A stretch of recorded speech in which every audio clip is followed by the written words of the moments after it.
Hello दोस्तों, स्वागत करता हूं आप सभी का अपने चैनल C92 यूसुफ से यूट्यूब तक में।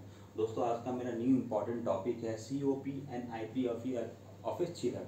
किसी भी चिलर का COP माने coefficient of performance and IPLV integrated part load value, ये क्या होता है, इन दोनों में फ़र्क क्या होता है।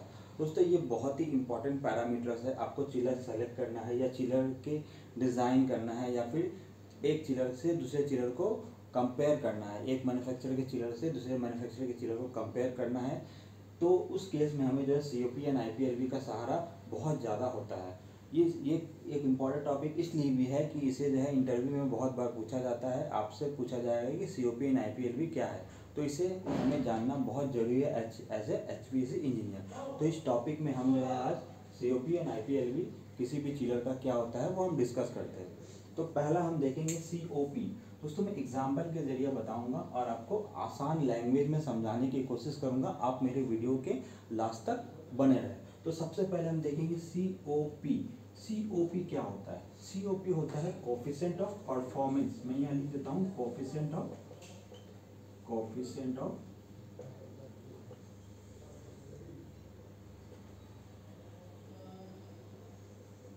Coefficient of performance. Coefficient of performance क्या होता है? ये चिलर के केस में इसका एक फॉर्मूला होता है, easy formula, refrigerating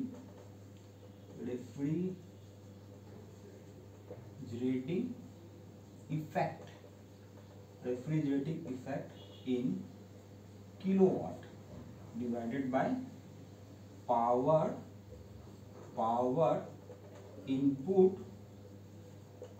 in kilowatt. मतलब यूनिट पावर इनपुट करने पे हमें कितना रेफ्रिजरेटिंग इफेक्ट हमें गेन होगा इन किलोवाट में, इसे कहते हैं हम COP, कोफिशिएंट ऑफ परफॉर्मेंस। और ये जो है कोफिशिएंट ऑफ परफॉर्मेंस क्या है, 100% लोड में हमें निकालना पड़ेगा। तो सबसे पहले एक एग्जांपल लेके समझते हैं हम। फॉर एग्जांपल, हमारे पास एक कोई चिलर है, मान लीजिए कोई चिलर है जिसका कैपेसिटी कितना है, कैपेसिटी ऑफ ए चिलर कितना है, 200 टन। तो बोला जाएगा कि आपको इसका COP क्या होगा। तो हम COP देखते हैं। COP का फॉर्मूला क्या होता है, हम जैसे बताएं। COP का फॉर्मूला क्या होता है, रेफ्रिजरेटिंग इफेक्ट कितना है, 200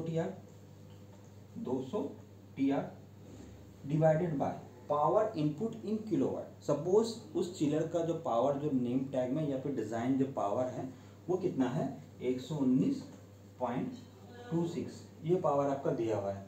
ये देखिए, ये किलोवाट में है और ये कितना टन में है। तो टन को किलोवाट में कन्वर्ट करने का एक सिंपल सा फॉर्मूला होता है। टन को अगर कभी भी हम किलोवाट में कन्वर्ट करें तो उसे 3.51 से मल्टीप्लाई कर देंगे। तो इसको भी हम 3.51 से मल्टीप्लाई कर देंगे। जब हम मल्टीप्लाई कर देंगे तो ये भी किलोवाट में हो गया और ये भी किलोवाट में हो गया। This means COP has no unit, क्योंकि किलोवाट कैंसिल हो जाएगा।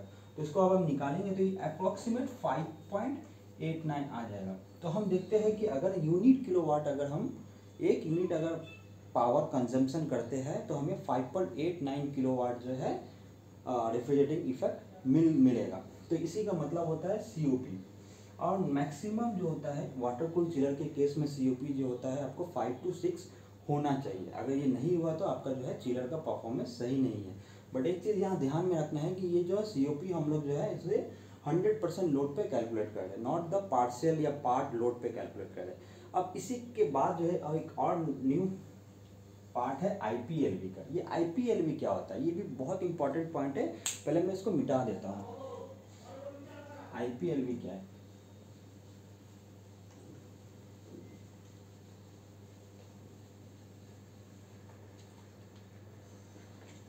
IPLV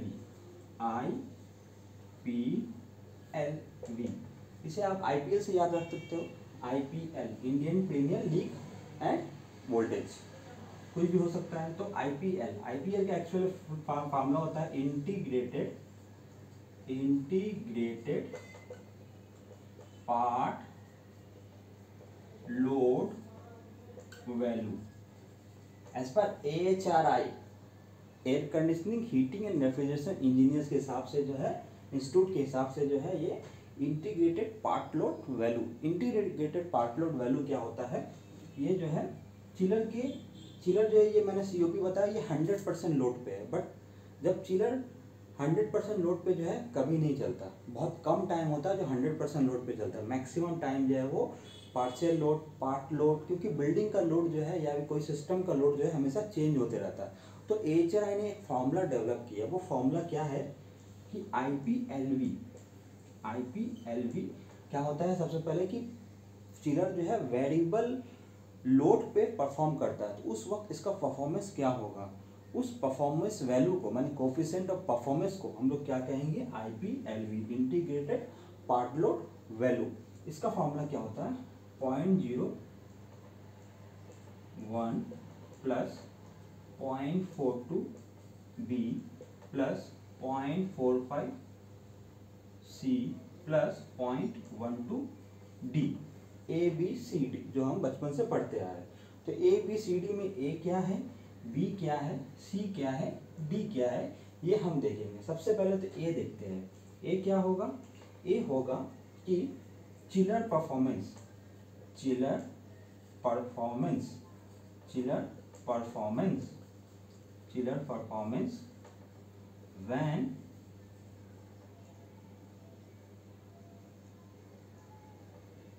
when it runs 100% load for 1% of time. माने 100% लोड जब चलेगा 1% ऑफ टाइम, तब उसको हम बोलेंगे 0.01 ए। इसके बाद सेम हम आते हैं 0.42 बी। बी क्या है कि सेम वहां पर chiller performance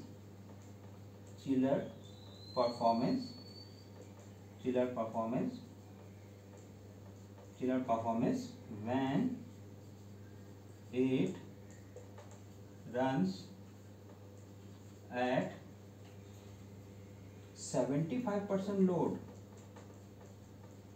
load for 42% of time, यहाँ 42 लिखा है, इसी को हम टाइम दे देंगे, 42% ऑफ टाइम, इसे हम कहेंगे 0.42 बी। अब नेक्स्ट देखते हैं 0.45 सी। हम ये ऊपर वाला मिटा देते हैं, इसको हम मिटा देते हैं। सी क्या हो जाएगा दोस्तों, see chiller performance when it runs 50% of load at 45% of time। Okay, 45% of time. अब लास्ट है 2.12 डी। तो डी क्या हो जाएगा, chiller performance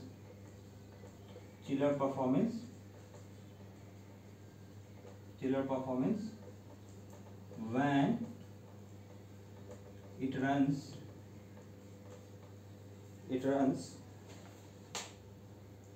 25% of load at 12% of time.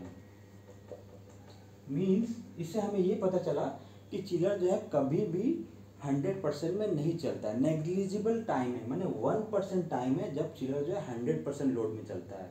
But maximum time आप देखेंगे 50% लोड, 75% लोड, 25% लोड में जो है चिलर चलता है। तो चिलर का सिलेक्शन भी इसी बेसिस पे होना चाहिए। बहुत लोग ये गलती करते हैं, सीओपी ही देख के चिलर का हम सिलेक्शन कर लेते हैं, बट ये सिलेक्शन गलत होता है। आपको चिलर सिलेक्शन के लिए आपको जो है आईपीएलवी बहुत इंपॉर्टेंट पार्ट है। आईपीएलवी को आपको देखना पड़ेगा, क्योंकि बहुत सारे चिलर का आईपीएलवी 1% में बहुत ज़्यादा होता है, बट उसका 75% में कम होता है, 50% में कम होता है। तो आपको ये जो है ध्यान में रखना है कि हमारा जो है आईपीएलवी जो है सही हो, तभी जाके हम किसी चिलर को परचेस करें। अदरवाइज हमारा ये ज़िंदगी भर का ये पावर कंजप्शन ज़्यादा होगा और रेफ्रिजरेटिंग इफेक्ट कम होगा, तो ये ओवरऑल लॉस होगा किसी प्रोजेक्ट के लिए। इसके साथ आईपीएलवी के साथ जो है ये एनपीएलवी भी होता है।